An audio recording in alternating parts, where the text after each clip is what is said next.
আসসালামু আলাইকুম। সংবাদে আপনাদের সবাইকে স্বাগত জানাচ্ছি। আমি ফিরোজ তোহা। শুরুতেই সংবাদ শিরোনাম। বাংলাদেশের সর্বশেষ গুরুত্বপূর্ণ আপডেট সংবাদে আপনাকে স্বাগত। শুরুতেই সংবাদ শিরোনাম, পরে বিস্তারিত।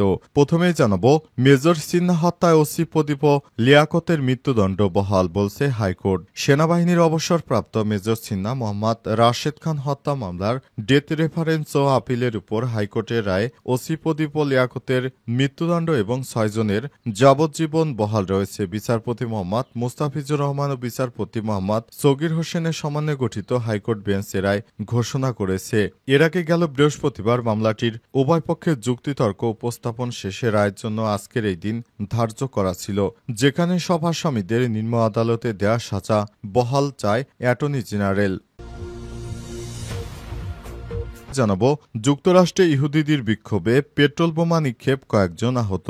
যুক্তরাষ্ট্রে ইহুদি বিদ্বেষ যেন কিছুতেই থামছে না। এবার দেশটির কলোরাডো অঙ্গরাজ্যে ইহুদিদের একটি বিক্ষোভে পেট্রোল বোমা নিক্ষেপ করা হয়েছে। এতে বেশ কয়েকজন ইহুদি গুরুতর আহত হয়েছে, খবর এনডিটিভির। এরপর জানাবো, ক্রমাগত ভয়ের জীবনে গাজার শিশুরা। অবরুদ্ধ ফিলিস্তিনি ভূখণ্ড এলাকায় ১৯ মাসের বেশি সময় আগ্রাসন চালিয়ে আসছে দখলদার ইসরায়েলি বাহিনী। ইসরায়েলের টানা আগ্রাসনে স্থানীয়দের জীবনে নেমে এসেছে দুর্ভোগ। দুর্বিষহ অভিজ্ঞতার মধ্য দিয়ে বড় হচ্ছে গাজার শিশুরা। এবারে জানাবো, ইউক্রেনের ড্রোন হামলায় রাশিয়ার ৪০টি বোমারু বিমান ধ্বংস। রাশিয়ার বিমান ঘাঁটিতে বড় ধরনের ড্রোন হামলা চালিয়েছে ইউক্রেন। আজ ইউক্রেনের অভ্যন্তরীণ নিরাপত্তা সংস্থা এই হামলা চালায়। এতে রাশিয়ার ৪০টি বোমারু বিমান ধ্বংস হয়েছে বলে জানিয়েছে এক নিরাপত্তা কর্মকর্তা, খবর সিবিএস নিউজের। এদিকে রাজনৈতিক চাপে মোদী সরকার ভারতীয় সেনাপ্রধানের সাক্ষাৎকার। কাশ্মীরে পেহেলগামে অপারেশন সিঁদুর চলাকালীন পাকিস্তান ভারতে যুদ্ধবিমান ধ্বংস করেছে কিনা এনে সকল জল্পনা কল্পনার অবসান ঘটে ভারতীয় সেনাপ্রধান অনিল চৌহান সংবাদ মাধ্যম ব্লুমবার্গ টিভির এক প্রশ্নে বিস্ফোরক তথ্য প্রকাশ করেছেন। তিনি এর পরপরই বিরোধীদের চরম সমালোচনার মুখে পড়ে মোদী সরকার। পেহেলগামে হামলার ঘটনার প্রেক্ষিতে এপ্রিলে ভারত পাকিস্তান উত্তেজনার চরমে পৌঁছায়। ভারতের অপারেশন সিঁদুরের পর পারমাণবিক শক্তিধর দুই দেশের সামরিক বাহিনী সংঘাতে জড়িয়ে পড়ে। পাকিস্তান দাবি করে ভারতীয় বিমান বাহিনী রাফাল গুলি করে তারা নামিয়েছে।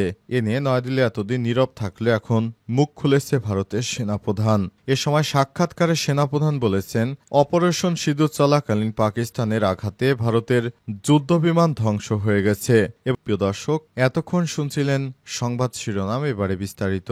তবে তার আগে বন্ধুরা, অনুরোধ থাকবে এই সংবাদটিতে একটি লাইক দিন। এই চ্যানেলে আপনি নতুন হয়ে থাকলে আমাদের সংবাদটি দেখতে দেখতে চ্যানেলটি সাবস্ক্রাইব করে রাখুন। কমেন্ট করে বন্ধুরা আপনার মূল্যবান মতামত জানিয়ে দিন আপনি বিশ্বের কোন দেশ থেকে বা বাংলাদেশের কোন স্থান থেকে আমাদের সংবাদটি দেখছেন এবং শুনছেন। আর বন্ধুরা, গাজা যুদ্ধে আপনি যদি নিরীহ ফিলিস্তিনিদের ভালোবেসে থাকেন, কমেন্টে ইয়েস লিখে বিশ্ববাসীকে জানিয়ে দিন। সংবাদটি আপনার সোশ্যাল মিডিয়া ফেসবুকে শেয়ার করে বন্ধুদেরও দেখার সুযোগ করে দিন। এবারে বিস্তারিত। মেজর সিনহা হত্যায় ওসি প্রদীপ লিয়াকতের মৃত্যুদণ্ড বহাল বলছে হাইকোর্ট। সেনাবাহিনীর অবসরপ্রাপ্ত মেজর সিনহা মোহাম্মদ রাশেদ খান হত্যা মামলার ডেথ রেফারেন্স ও আপিলের উপর হাইকোর্টের রায় ওসি প্রদীপ লিয়াকতের মৃত্যুদণ্ড এবং 6 জনের যাবজ্জীবন বহাল রয়েছে। বিচারপতি মোহাম্মদ মুস্তাফিজুর রহমান ও বিচারপতি মোহাম্মদ সগির হোসেনের সমন্বয়ে গঠিত হাইকোর্ট বেঞ্চ এ রায় ঘোষণা করেছে। এর আগে গেল বৃহস্পতিবার মামলাটির উভয় পক্ষের যুক্তিতর্ক উপস্থাপন শেষে রায়ের জন্য আজকের এই দিন ধার্য করা ছিল, যেখানে সব আসামিদের নিম্ন আদালতে দেয়া সাজা বহাল চায় অ্যাটর্নি জেনারেল। আদালতে রাষ্ট্রপক্ষ শুনানি করে অ্যাটর্নি জেনারেল মোহাম্মদ আসাদুজ্জামান মিয়া। এছাড়াও রাষ্ট্রপক্ষে ছিলেন deputy attorney Mohammad general Jasim Sarkar, Mohammad Asaduddin সহকারী অ্যাটর্নি জেনারেল মোহাম্মদ গিয়াসউদ্দিন গাজী, লাবনী আক্তার, তানভীর প্রধান, সুমাইয়া বিনতে আজিজ ও আসাদুল্লাহ আল গালিব। 2020 সালের 31 জুলাই রাতে টেকনাফে মেরিন ড্রাইভ সড়কের শামলাপুর চেকপোস্টে পুলিশের গুলিতে নিহত হন মেজর সিনা মোহাম্মদ রাশেদ খান। এই ঘটনায় দায়ের করা মামলার বিচার শেষে 2022 সালের 31শে জানুয়ারি কক্সবাজার জেলা ও দায়রা জজ আদালত 2 জনকে মৃত্যুদণ্ড, 6 জনকে যাবজ্জীবন ও 7 জনকে খালাস দিয়ে রায় দিয়েছিল। মৃত্যুদণ্ডপ্রাপ্তরা হলেন বাহারছড়া পুলিশ তদন্ত কেন্দ্রের তৎকালীন পরিদর্শক বরখাস্ত লিয়াকত আলী ও টেকনাফ থানার বরখাস্তকৃত ওসি প্রদীপ কুমার দাস। যুক্তরাষ্ট্রে ইহুদিদের বিক্ষোভে পেট্রোল বোমা নিক্ষেপ, কয়েকজন আহত। যুক্তরাষ্ট্রে ইহুদি বিদ্বেষ যেন কিছুতেই থামছে না। এবার দেশটির কলোরাডো অঙ্গরাজ্যে ইহুদিদের একটি বিক্ষোভে পেট্রোল বোমা নিক্ষেপ করা হয়েছে। এতে বেশ কয়েকজন ইহুদি আহত হয়েছে। খবর এনডিটিভি রাজ। স্থানীয় সময় দুপুরে এই ঘটনা ঘটে। ফিলিস্তিনের গাজায় আটক ইসরায়েলি জিম্মিদের মুক্তির দাবিতে তারা বিক্ষোভ করছিলেন। এ বিষয়ে সামাজিক যোগাযোগ মাধ্যমে এক্সে এক পোস্টে যুক্তরাষ্ট্রের কেন্দ্রীয় তদন্ত সংস্থা এফবিআই প্রধান ক্যাশ প্যাট্রোল বলেছেন, আমরা কলোরাডোর বোল্ডারে একটি পরিকল্পিত সন্ত্রাসী হামলার বিষয়ে অবগত এবং ঘটনাটির আদ্যপান্ত তদন্ত করে দেখছি। প্রত্যক্ষদর্শীদের বরাত দিয়ে স্থানীয় সংবাদ মাধ্যমের প্রতিবেদনে বলা হয়েছে, গাজায় আটক ইসরায়েলি জিম্মিদের মুক্তির দাবিতে বিক্ষোভরত একদল লোকের দিকে ঘরোয়াভাবে তৈরি পেট্রোল বোমা সদৃশ কিছু ছুড়ে মারেন এক ব্যক্তি।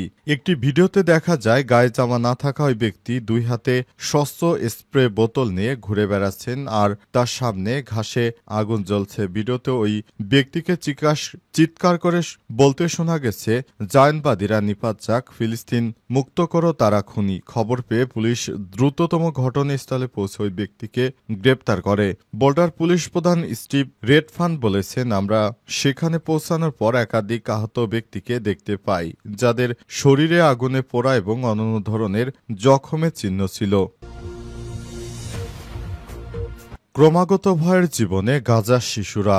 অবরুদ্ধ ফিলিস্তিনি ভূখণ্ড এলাকায় 19 মাসের বেশি সময় আগ্রাসন চালিয়ে আসছে ইসরায়েলি বাহিনী। ইসরায়েলের টানা আগ্রাসনে স্থানীয়দের জীবনে নেমে এসেছে দুর্যোগ। দুর্বিষহ অভিজ্ঞতার মধ্য দিয়ে বড় হচ্ছে গাজার শিশুরা। কিশোর ইয়াদ কাসেম গাজা শহরের বাসিন্দা। ইসরায়েলি হামলায় একাধারে বেশ কবার বাস্তুচ্যুত হয়েছে তার পরিবার। বর্তমানে গাজা শহরের আল কাতিবা স্কোয়ারের কাছে একটু তাঁবু খাটিয়ে তারা বসবাস করছেন। প্রতিদিন সকালে উঠে জ্বালানির জন্য কাঠ খুঁজতে বের হয় ইয়াদ। অবরোধের কারণে খাবার সরবরাহ পুরো উপত্যকাতেই দুর্লভ হয়ে উঠেছে। তবে ভাগ্যক্রমে কিছু পেয়ে গেলে তা রান্নার জন্য জ্বালানি কাঠের প্রয়োজন হয়। ডয়েচে ভেলেকে ইয়াদ বলেছে, সকালে ঘুম থেকে উঠে যখন কাঠ খুঁজতে যাই আমাকে একেবারে শক্তি থাকে না আমার গায়ে, আমার শক্তি চলে যায়, কারণ পুরো রাত অনাহারে ছিলাম। খাবারের জন্য কিছু পাওয়া যায় কিনা সকালে রোদ শরীরে পুরোপুরি জ্বালিয়ে দেয়,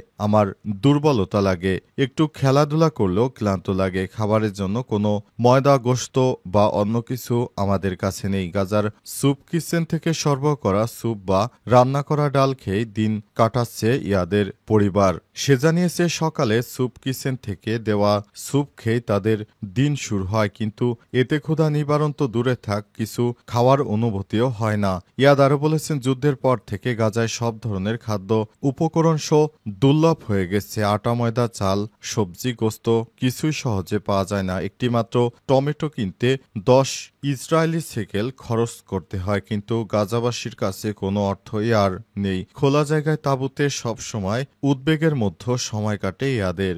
ঘুমোতে গেলেও সতর্ক থাকতে হয় কখন ইসরায়েলি বোমা হামলা শুরু হয়। ইয়াদ আরও বলেছেন, রাতে কখন বোমা হামলা শুরু হলে আমরা একসঙ্গে জেগে থাকি। একটি ছোট সার্পণ এলে আমাদের যে কারো মৃত্যু হতে পারে, আমরা খুবই চিন্তার মধ্যে আছি, ঘুমাতে পারি না, খেতে পারছি না। ইউক্রেনের ড্রোন হামলায় রাশিয়ার 40টি বোমারু বিমান ধ্বংস। রাশিয়ার বিমান ঘাঁটিতে বড় ধরনের ড্রোন হামলা চালিয়েছে ইউক্রেন। ইউক্রেনের অভ্যন্তরীণ নিরাপত্তা সংস্থা এসবিইউ এই হামলা চালায়। এতে রাশিয়ার 40টি বোমারু বিমান ধ্বংস হয়েছে বলে জানিয়েছে এক নিরাপত্তা কর্মকর্তা। খবর সিবিএস নিউজের। ইউক্রেনের এই দাবি সত্য হলে এটি হবে ইউক্রেন রাশিয়া যুদ্ধের শুরুর পর থেকে এখন পর্যন্ত রুশ সামরিক ঘাঁটিতে চালানো হামলার মধ্যে সবচেয়ে ধ্বংসাত্মক ড্রোন হামলা, যা মস্কোর জন্য এক বড় ধাক্কা। ইউক্রেনের আগে এক হামলা চালালেও তার মাত্রা এত ব্যাপক ছিল না। সোমবার তুরস্কের ইস্তানবুলে রাশিয়া এবং ইউক্রেনের প্রতিনিধিদের মধ্যে নতুন দফা শান্তি আলোচনা শুরুর আগ দিয়ে এই ড্রোন হামলা হলো। নাম প্রকাশে অনিচ্ছুক ইউক্রেনের এই নিরাপত্তা কর্মকর্তা বলেছেন, রাশিয়ার 40টিরও বেশি বোমারু বিমানের আঘাত হানা হয়েছে। এর মধ্যে রয়েছে TU-95 এবং TU-22 দুটো যুদ্ধবিমানই ইউক্রেনের দূরপাল্লার ক্ষেপণাস্ত্র ছুড়তে ব্যবহার করে থাকে রাশিয়া। অন্যদিকে রাশিয়ার গণমাধ্যম মুরমানস্ক এবং ইরকুটস্ক অঞ্চলে বিমান ঘাঁটিতে ড্রোন হামলার খবর জানিয়েছে, তবে বলেছে সেখানে আকাশ প্রতিরক্ষা ব্যবস্থা সক্রিয় রয়েছে। ইউক্রেনের কর্মকর্তার শেয়ার করা এক ভিডিও ফুটেজে হামলা দৃশ্য দেখা গেছে। এতে কয়েকটি বড় বোমারু বিমানও দেখা গেছে ধ্বংস হয়ে গেছে।